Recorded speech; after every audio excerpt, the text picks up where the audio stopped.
네, 앞에 파일하고 지금 이게 지금 파일이 바뀌었는데요. 내가 좀 서툴다 보니까 이 전화기를 비행기 모드로 바꿔놓고 했어야 되는데 그냥 또 이 전화가 들어오는 바람에 끊겼습니다. 그래서 뭐 부득이 파일을 바꿔서 이어서 설명하도록 할게요. 그래서 먼저 바킹당 얘기했고요, 캐시카우 얘기했고요. 기업 입장에서는 이런 캐시카우 같은 경우도 이제 털어버리려고 기업을 매각을 하거나 또 사업 부문별로 매각을 추진하거나 이런 경우가 많이 있습니다. 세 번째 파트는 바로 가장 이상적인 거죠. 현재도 이익을 많이 내고 앞으로도 성장성이 이어서 있어서 이익을 많이 내는 분야가 있다. 그렇게 되면은 뭐 이건 금상첨화죠. 그래서 이거를 가장 바람직한 라이징 스타다, 떠오르는 별이다 이렇게 부르고요. 그다음에 이제 네 번째 남은 게 뭐냐? 성장성은 매우 좋지만 현재로서 수익은 못 내고 있어요. 그 퀘스천 마크라고 하는 것이죠. 예를 들어서 미국의 테슬라 전기자동차 있잖아요. 그런 경우에 그동안 계속 적자였어요. 근데 올해 처음으로 흑자를 냈죠. 그래서 이제 뭐 근데 흑자도 뭐 그렇게 큰 흑자는 아니었어요. 그런데도 불구하고 이 경우에 미래의 성장성이 매우 높기 때문에 이익을 못 보더라도 상당히 많은 인기를 누려서 이 주가가 많이 올랐습니다. 근데 이번에 약간의 흑자로 전환이 되면서 테슬라 주가가 뭐 엄청나게 올랐죠. 지금은 다시 또 많이 가격이 떨어졌습니다만은 조정을 받았습니다만은 여전히 현재로서도 이익을 내고 앞으로도 뭐 굉장히 큰 성장성을 가지고 있는 뭐 그런 분야가 있다면 바로 라이징 스타라고 볼 수 있고요. 이미 그 투자자들도 그런 부분을 감지하고 미리 투자를 해서 현재 벌써 주가가 많이 오르는 등 그 과정, 그 사정을 반영을 하고 있는 겁니다.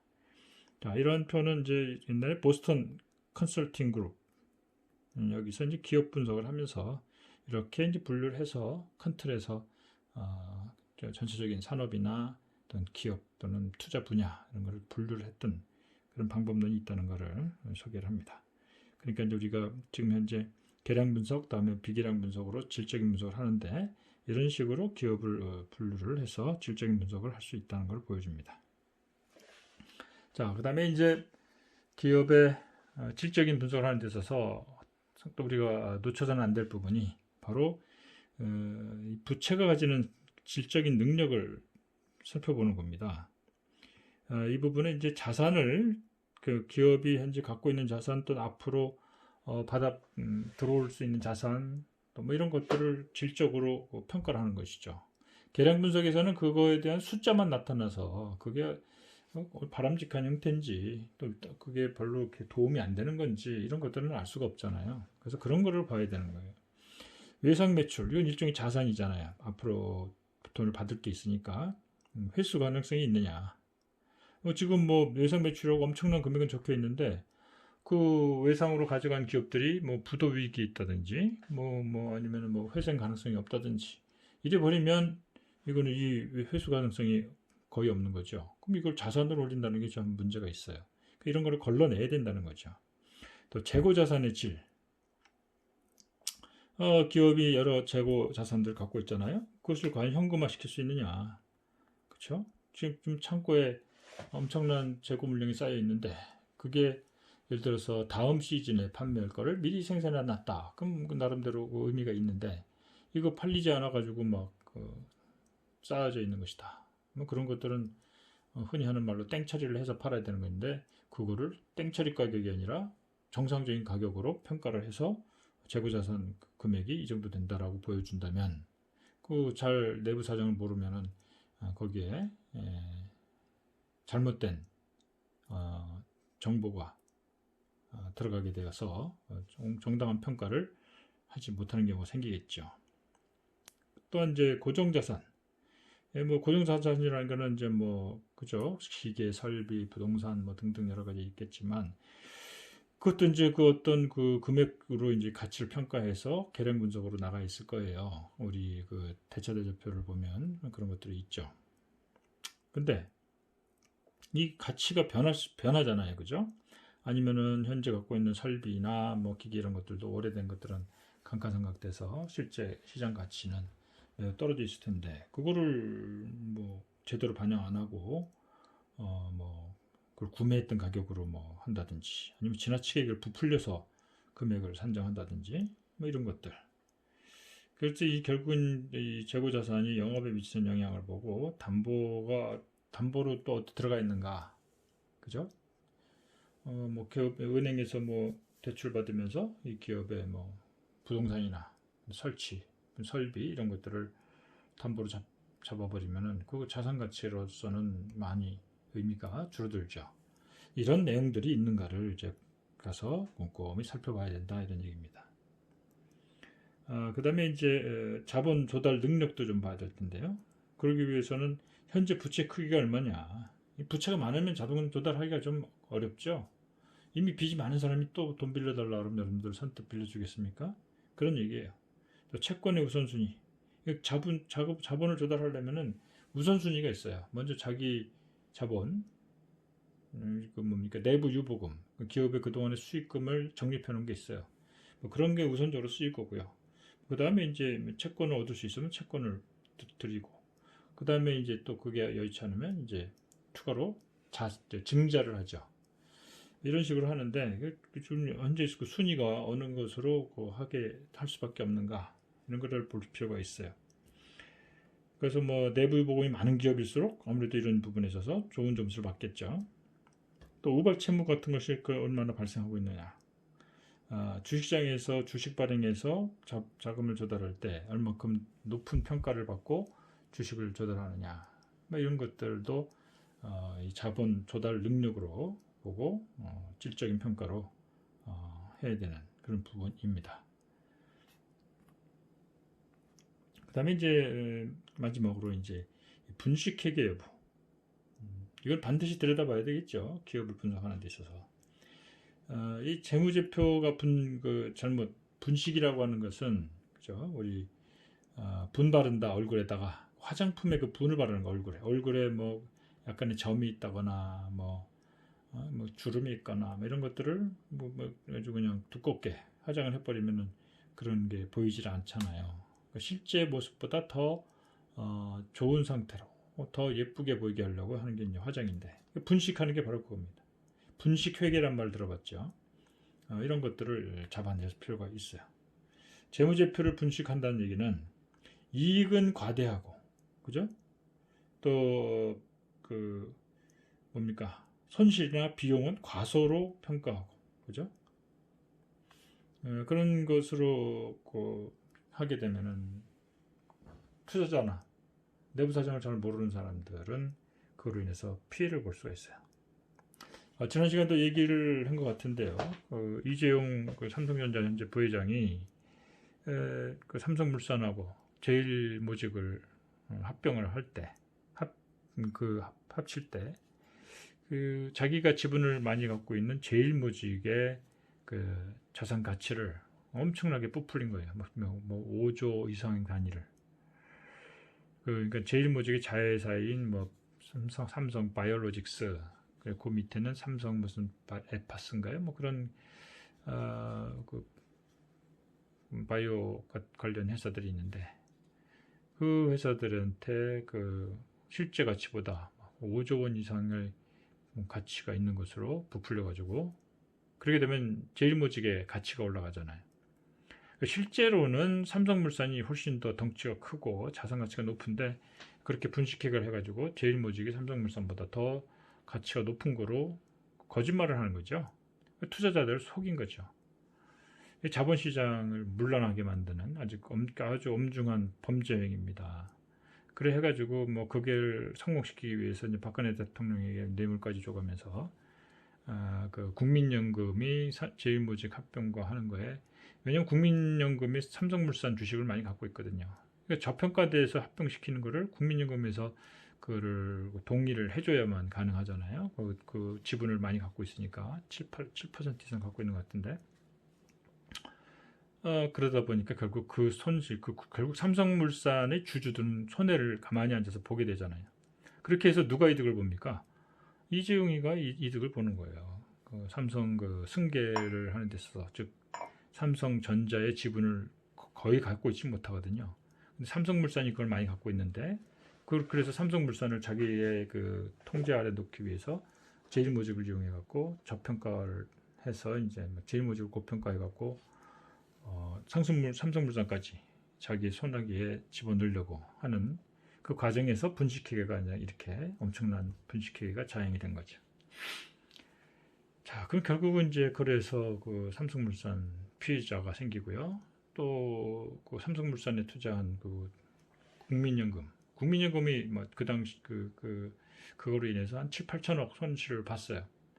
그럼 그 손실은 누구 겁니까? 그리고 국민연금에 가입해 있는 국민들의 피해, 고스란히 국민들이 보는 겁니다.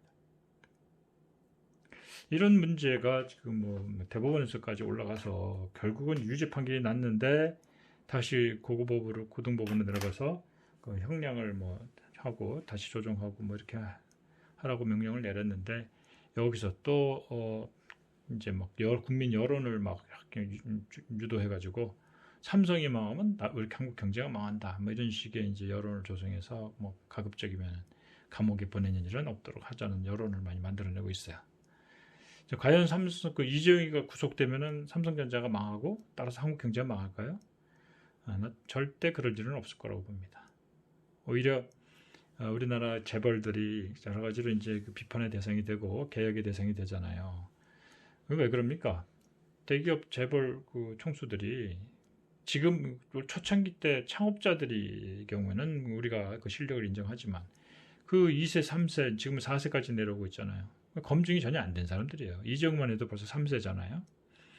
뭐 그러다 보니까 그 2세, 3세들이 경영부진으로 또는 불법을 저질러서 처벌을 받거나 이러면 오히려 주가가 오르는 일들이 오히려 더 많아요. 그것 때문에 뭐 그 기업이 망하고 뭐 그쵸? 뭐 기업이 망할 만한 아주 엄청난 대형 손실을 봤다면 또 몰라요. 그런 게 아니고, 기업 총수가 불법을 저지른 거를 처벌을 하는 것으로 인해서 뭐 회사가 망한다? 그렇지는 않아요. 왜냐하면 다 시스템으로 경영이 되기 때문에. 그래서 그런 부분에 대해서 적어도 여러분들은 공부를 하는 입장이니까 팩트를 알고 올바른 판단을 해서, 우리나라 지금 뭐 조중동이나 또 종합편성 채널에서 그런 여론을 띄우게 막 열을 올리고 삼성 편을 들기 위해서 뭐 혈안이 돼 있잖아요. 그런 거를 보면서도 여러분들 흔들리지 않도록 잘 판단할 수 있기를 바라는 의미에서 얘기를 한 것이고요. 예를 들어서 참고로 그 재무적 분식회계를 하다가 그 적발이 되면요, 미국 같은 경우는 기본적으로 그냥 평생 감옥에 썩을 각오를 해야 돼요. 근데 우리나라는 뭐 완전히 뭡니까? 집행유예를 풀어줄 국리들을 하고 있잖아요. 너무나 참 다른 세계에 살고 있다는 느낌입니다. 자, 지금 그 분식회계 부분에 대해서 여러분들 좀 읽어보면 좀 더 알 수 있을 겁니다. 매출, 이거는 돈이 들어오는 거잖아요. 이거는 과대평가하고, 그죠? 뭐 매출채권 만약에 손실을 대비해서 거기에 대해서 이제 그걸 상계시키는 그런 금액이 있어요. 그것도 너무 적게 올리고, 뭐 재고자산은 그죠? 과대계상, 매출 원가에 대해서 과소계상, 유가증권 평가 손실을 계상하지 않는다든가, 뭐 등등 이런 얘기들이 여러 가지가 있는데, 이거를 일일이 여러분들 다 외울 필요는 없는 것이고요. 이런 식으로 그 장부를 더 부풀리거나, 그죠? 뭐 이익이나 안정성이나 이런 면에서 더 좋게 보이도록 하려는 그런 것들을 잡아내야 된다는 것이죠. 그래서 다시 요약하자면, 계량 분석을 통해서 객관적인 어떤 수치로서 비교할 수 있는 그런 근거를 먼저 계산을 해내고, 그걸로 끝내서는 안 되고, 기업의 실제적인 현재 상태를 가서 들여다봐서 질적인 문제가 이런 것들이 있는데, 그런 면을 관심을 가지고 한번 살펴보면, 그 지표만 가지고 그 계량적 분석만 가지고 결론 내릴 때 비해서 훨씬 더 종합적인 분석이 될 수 있겠다, 이런 얘기입니다.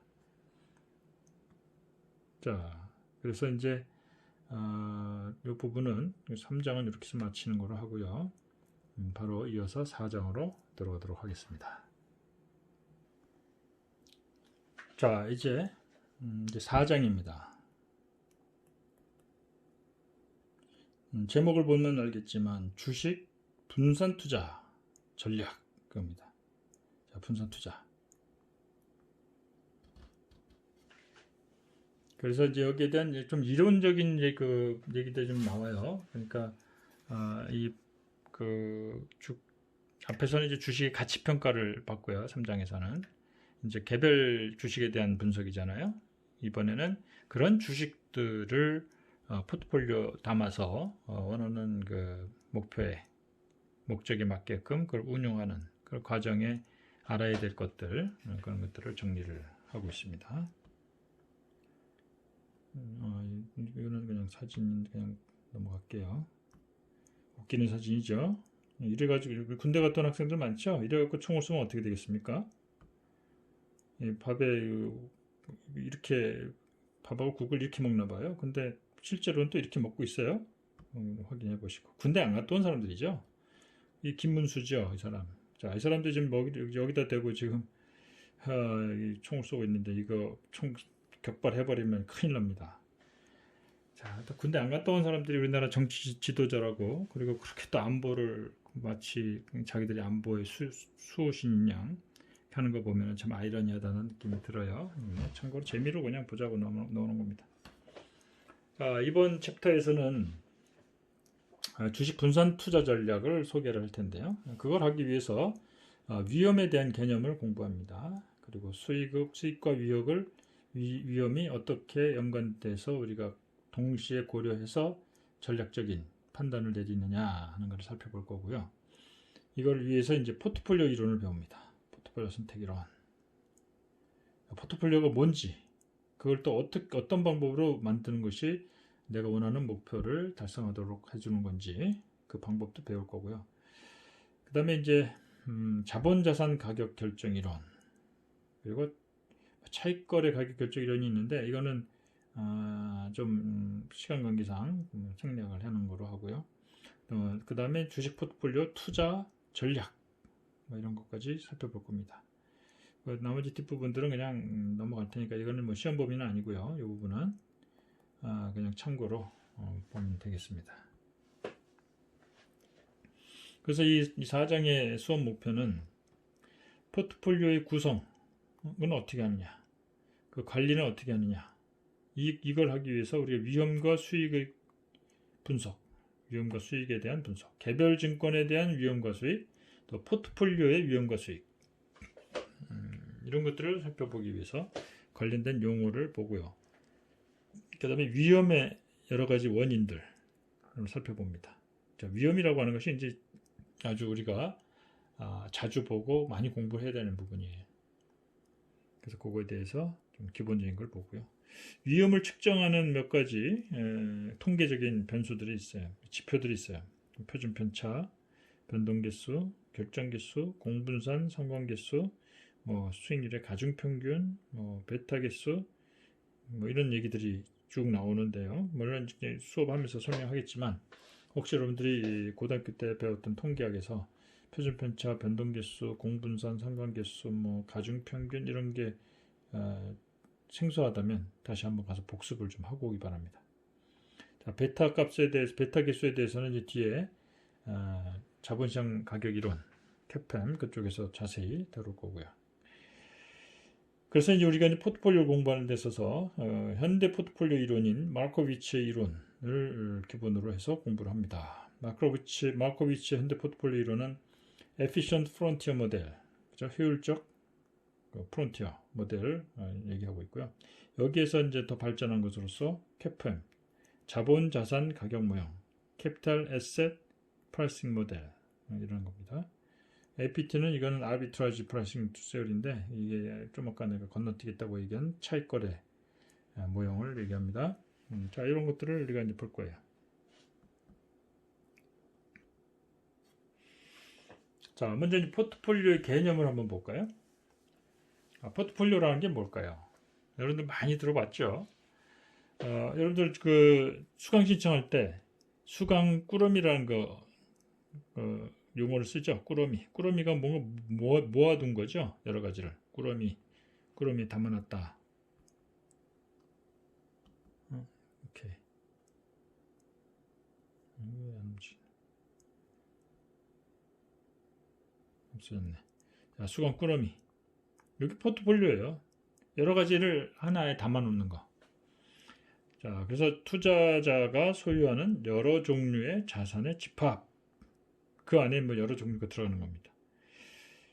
큰 스케일에서 얘기할 때는 뭐 주식에 얼마 넣고, 채권에 얼마 넣고, 또 부동산 같은 실물 자산에 얼마 넣고, 뭐 이렇게 큰 틀에서의 포트폴리오도 우리가 적용할 수 있고요. 그다음에 개별 주식 안에 들어가서 주식 포트폴리오 안에서 뭐 대구은행 주식 얼마 넣고, 그죠? SK 뭐 얼마 넣고, 뭐 LG는 얼마 넣고, 이런 식으로 해서 그 안에 또 여러 가지 그 주식을 거기 섞어서 만들어 놓으면 그건 주식 포트폴리오가 되는 거예요. 또 회사 채권도 마찬가지예요. 채권도 채권 꾸러미 안에 뭐 채권 여러 종류를 묶어서 같이 한꺼번에 투자한다. 그것도 안에 채권 관련된 포트폴리오입니다. 자, 이런 식으로 포트폴리오라는 것은 여러 자산을 묶어 놓은 것이다. 자, 그 다음에 이제 포트폴리오를 만드는 목적이 뭐냐? 포트폴리오를 왜 하느냐? 수익을 극대화시키기 위한 것인가요? 물론 뭐 포트폴리오 잘 짜면 뭐 이익을 많이 낼 수도 있겠죠.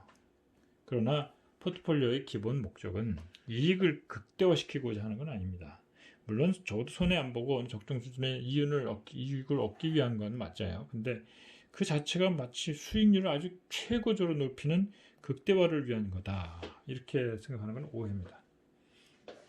그게 아니고 포트폴리오를 구성하는 목적은 결국 이 투자 위험을 줄이고자 하는 겁니다. 분산 투자를 통해서 여러 형태의 여러 종류의 자산을 묶어놓으면은 때로는 한 자산이 값이 떨어졌다 해도 다른 자산은 반대로 값이 오를 수가 있거든요. 그러면은 플러스 마이너스 상쇄가 돼서 그 포트폴리오 꾸러미 전체의 수익률은 아주 큰 폭으로 변하지 않고 약간의 수준에서 변동이 생길 수 있는 뭐 그런 의미에서 좀 덜 위험하게 만드는 거예요. 투자한 내용을. 그래서 포트폴리오를 구성하는 목적을 좀 더 자세히 쓰자면 원하는 수준의 수익률에 대해서 위험을 최소화시키거나, 그렇죠? 내가 지금 한 7% 수익을 올리고 싶어요. 그럼 7% 올릴 수 있는 그 포트폴리오가 여러 종류가 있는데 그 중에 가장 위험이 낮은 거, 그걸 선택하겠다는 얘기죠. 이런 방식으로 하는 거예요. 그래서 원하는 수준의 수익률에 대해서 위험을 최소화시키는 것, 혹은 그 투자자가 감내할 수 있는 위험 수준에서 수익률을 극대화시키는 것, 이런 겁니다. 예를 들어서 나는 한 10%의 리스크만 그 이상, 그 이하로 이거보다 위험이 커지는 건 원치 않는다. 10% 위험 안에서 여러 가지 후보들이 있잖아요. 그 중에서 수익률이 최고 높은 거, 이런 걸 선택하는 거. 말로 하면 뭐 굉장히 뭐 단순해요. 같은 수익률이면 위험이 가장 낮은 거, 그죠? 반면에 같은 위험 수준이라면 그 중에 수익률이 제일 높은 거, 이런 걸 선택한다는 기준을 가지고 접근을 하는 것이죠.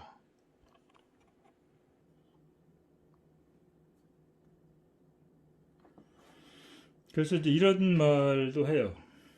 어떤 두 자산으로 구성된 포트폴리오는 개별 자산보다 그 두 개 중에 하나인 어떤 개별 자산 하나에다가 올인해서 투자하는 것보다 항상 위험이 더 낮다.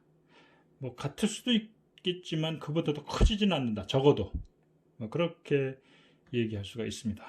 나중에 이 문장이 실제로 그런가 를 숫자로 예를 들어서 살펴볼 겁니다.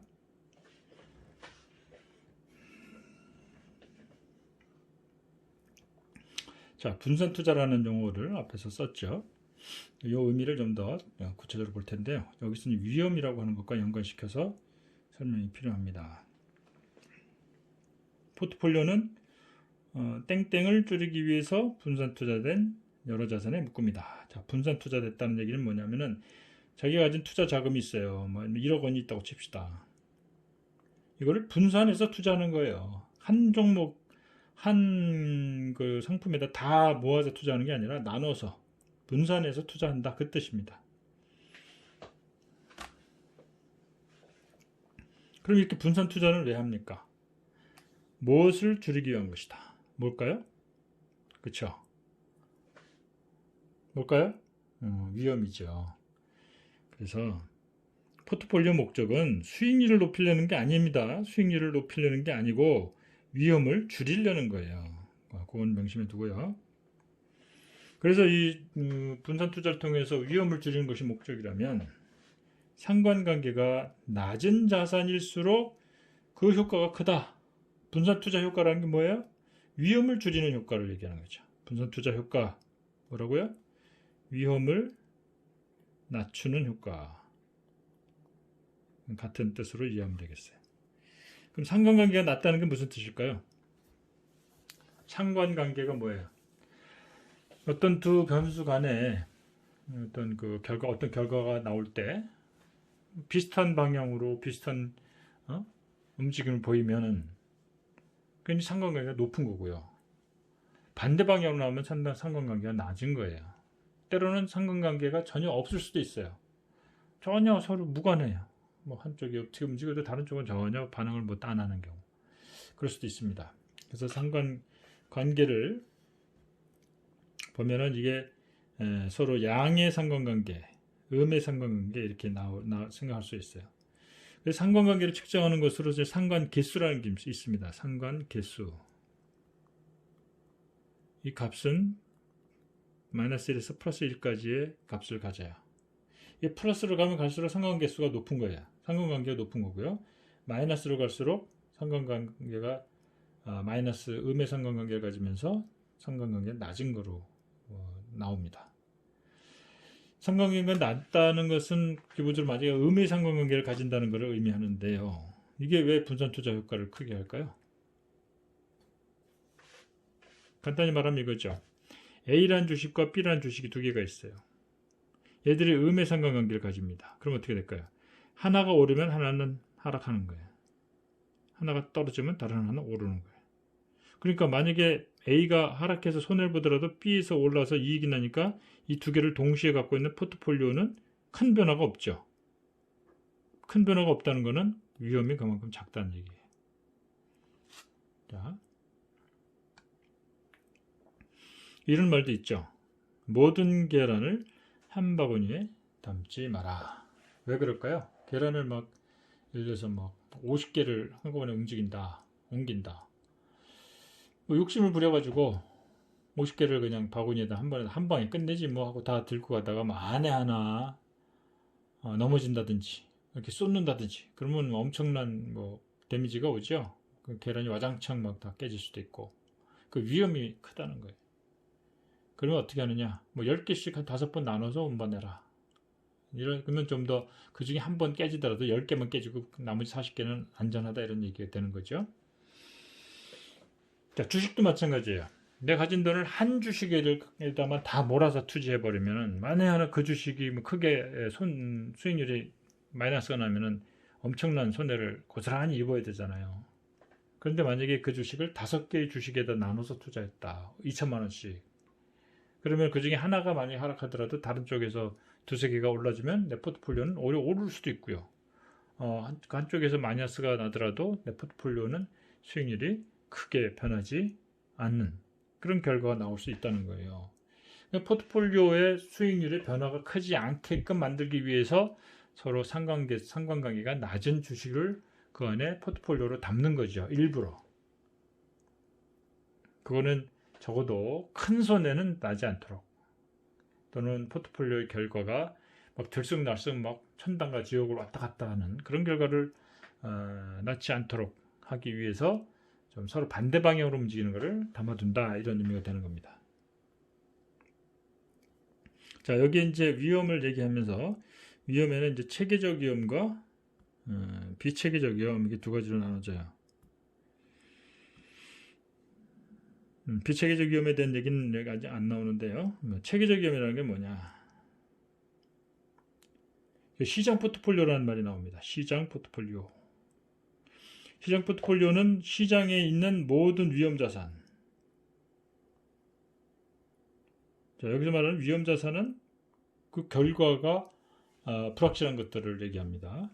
그 결과가 불확실한 위험 자산을 모두 다 이 포트폴리오 안에 담았다라고 개념적으로 생각하는 겁니다. 개념적으로. 개념상 세상의 모든 위험 자산으로 구성된 완전히 분산된 포트폴리오를 의미한다. 왜 완전하게 분산된 포트폴리오라고 할까요? 이 시장 포트폴리오는 위험 자산을 다 담아놓은 거예요. 1000개가 있으면 1000개 다 담아놔요. 그거보다 더 효과가 좋은 분산 포트폴리오는 없죠. 그러면 더 많은 걸 담아야 되는데 그거보다. 근데 더 이상 없잖아요. 최대한 다 있는 걸 다 담아놓은 거예요. 그거보다 더 좋은 포트폴리오는 없다. 분산 투자 측면에서 볼 때. 그런 의미에서 완전하게 분산된 포트폴리오를 의미한다라고 얘기합니다. 그러면 시장 포트폴리오에는 뭐가 되느냐? 시장 포트폴리오에는 모든 분산이 필요한 그 위험 자산을 다 담아놓고 있기 때문에 분산 투자를 해서 제거할 수 있는 위험은 다 사라진 겁니다. 그런데 그렇다고 해서 시장 포트폴리오가 위험이 없느냐? 그래도 위험이 있어요. 남아있는 위험이 있어요. 그거는 분산 투자로서 아무리 잘해도 분산 투자를 아무리 완벽하게 해도 제거되지 않고 남아있는 위험, 그거를 특별히 체계적 위험이라고 얘기합니다. 이거는 개별 들어있는 포트폴리오 안에 들어있는 주식들의 특성에 따라서 이게 변화가 나타나는 영향받고 하는 그런 부분이 아니고 시장 전체의 어떤 변화로 인해서 모든 주식이 다 각각의 영향을 받아서 움직이게 만드는, 그래서 이 시장 포트폴리오까지도 움직이게 만드는 그런 것들을 우리가 체계적 위험이라고 얘기를 합니다. 그래서 다시 말하면 시장 포트폴리오는 모든 위험 자산을 다 집어넣기 때문에 분산해서 제거시킬 수 있는 위험은 이미 다 제거가 된 완벽한 포트폴리오를 말한다. 그 포트폴리오는 개념에 의해서 자명하게 나오는 것은 이미 분산할 수 있는 위험, 제거할 수 있는 위험은 다 제거가 되고 그래도 남는 위험이 있다면 그거를 체계적 위험이라고 부른다. 이런 얘기입니다. 이러한 체계적 위험은 시장 전반에 영향을 주는 거시경제 변수에서 결정이 돼요. 거시경제 변화가 나타나면 거의 모든 주식이 다 영향을 받죠. 그래서 그런 그 부분을 우리가 체계적 위험이라고 얘기합니다. 근데 GDP, 산업생산, 인플레, 이자율, 통화공급 등등 정부 또는 통화당국의 여러 가지 정책의 변화가 거의 모든 주식에 다 영향을 줘요. 모든 자산에게. 그래서 이런 요인들에서 나타나는 것들이 체계적 위험이라고 부를 수 있다 얘기를 하는 것이죠.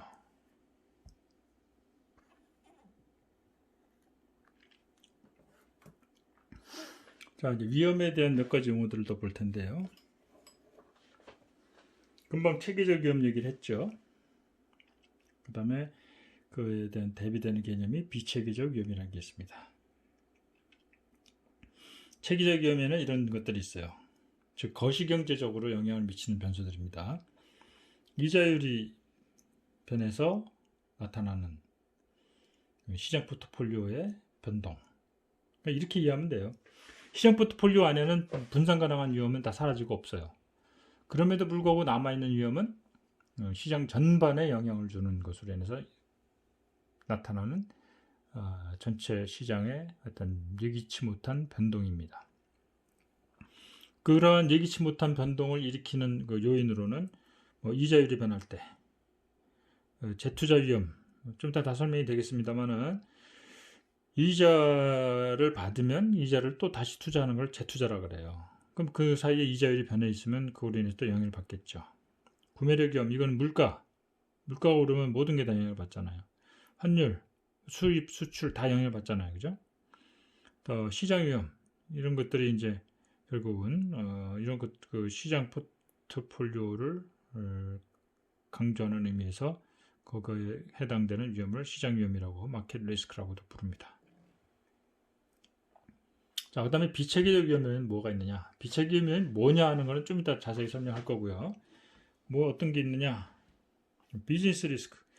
그 기업들, 주식들은 어떤 기업의 그 지분이잖아요. 그 주식은 그 기업의 사업이 다 다르잖아요. 그죠? 모든 기업이 다 사업이 다 달라요. 그런 비즈니스 리스크가 생기고요. 그런 거는 여러 개를 묶어 놓으면은 서로 상쇄가 돼요. 어떤 사업은 이 판국에 더 이익이 날 수 있고 또 손해가 날 수도 있고 그래요. 지금 코로나 상황에서도 또 이익을 많이 내는 또 업종들이 있어요. 그렇게 보면 되겠고요. 물론 이제 코로나로 인해서 그 경제 전반이 좀 영향을 줬기 때문에 그것도 예기치 못한 아무리 분산 투자를 잘해도 그거를 극복할 수 없는 그런 위험이잖아요.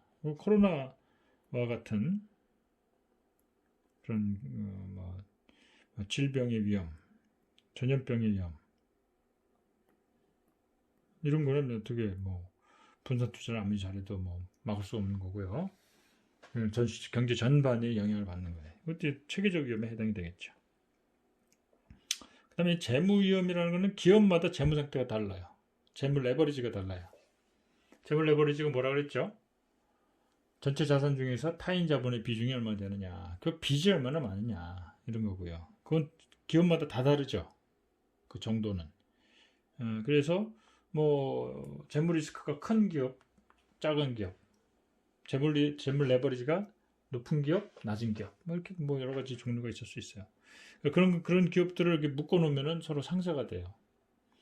이자율이 오를 때 그 부채가 많은 기업들은 손해가 날 수 있잖아요. 근데 재무 레버리지가 낮은 기업은 이자가 올라도 뭐 크게 영향 안 받아요. 그래서 두 개를 묶어 놓으면 상쇄가 될 수 있다. 그다음에 이제 유동성 위험. 기업마다 유동성이 다 달라요. 그런 것들. 국가 위험. 이거는 이제 글로벌 포트폴리오를 할 때 해당되는 용어이긴 한데 나라마다 다 특수성이 다르죠. 그리고 글로벌 포트폴리오에서의 비체계적 위험의 예로서 각 나라별 위험의 차이, 국가적 위험 이런 것들이 있습니다. 자, 뭐 내친 김에 몇 가지 그 통계학적인 용어들을 좀 살펴보도록 할게요. 먼저 여기 스탠더드 데비에이션이 뭐죠? 표준 편차, 그렇죠? 표준 편차는 뭐예요? 얼마나 평균값으로부터 그 변수값이 많이 떨어져 있느냐. 멀리 떨어져 있으면 표준 편차 값이 커요. 적게 떨어져 있으면 표준 편차 값이 작아요. 그래서 표준 편차 값이 크면 클수록 넓게 펴져 있을수록 위험이 커지는 거예요. 즉 변수 값이 나오는 범위가 훨씬 더 넓잖아요. 크게 아주 작은 값, 아주 높은 값이 막 나올 수 있다는 것은 그만큼 변동이 크게 된다는 것이고 그건 위험이 크다는 걸 의미해요. 그러니까 표준 편차는 위험의 크기를 측정할 때 사용이 되기도 합니다. 그 다음에 변동 개수라는 게 있어요. 그러니까 위험의 크기를 평균 수익으로 나눈 거예요. 그 위험을 평균 수익으로 나눠요. 그럼 수익률 한 단위당 위험의 크기가 얼마 나오잖아요. 그걸 상대 위험 개수를 의미한다. 공분산은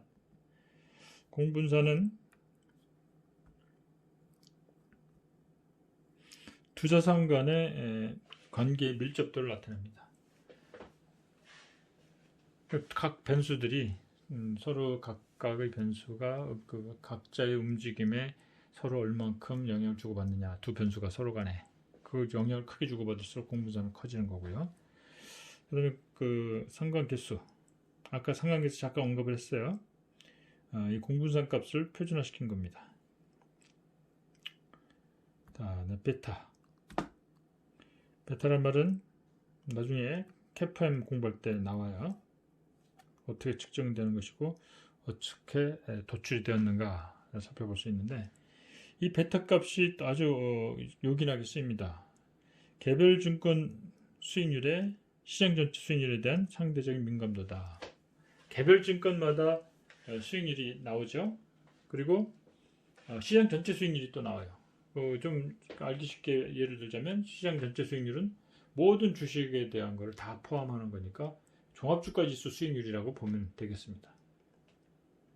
그리고 이 베타라는 게 뭐냐, 만약에 대구은행 주식이 있다. 대구은행 베타가 0.8이다. 이 얘기는 시장 전체 수익률, 즉 시장 전체 수익률, 즉 뭐 종합주가지수 수익률, 이것이 변할 때 얼마나 민감하게 반응해서 요 대구은행 주식의 수익률이 변하는가, 이 크기를 나타내는 것이 베타가 되겠습니다. 그래서 베타 값이 크면 클수록 시장 전체 수익률보다 더 크게 움직이는 거예요. 베타는 보통 1을 기준으로 해서 1보다 크다 그러면 시장 변화보다 얘가 더 크게 나타나는 거예요. 베타 값이 1보다 작다 그럼 시장 전체가 1 변하면 이 개별 상품은 1보다 작은 0.8이든 0.9든 뭐 이런 식으로 변한다는 것을 의미합니다. 자, 이제 계산 문제가 좀 시간이 걸릴 수 있으니까 자, 이 부분부터는 다음 시간에 이어서 하도록 하겠습니다. 자, 여러분들 수고들 많았습니다.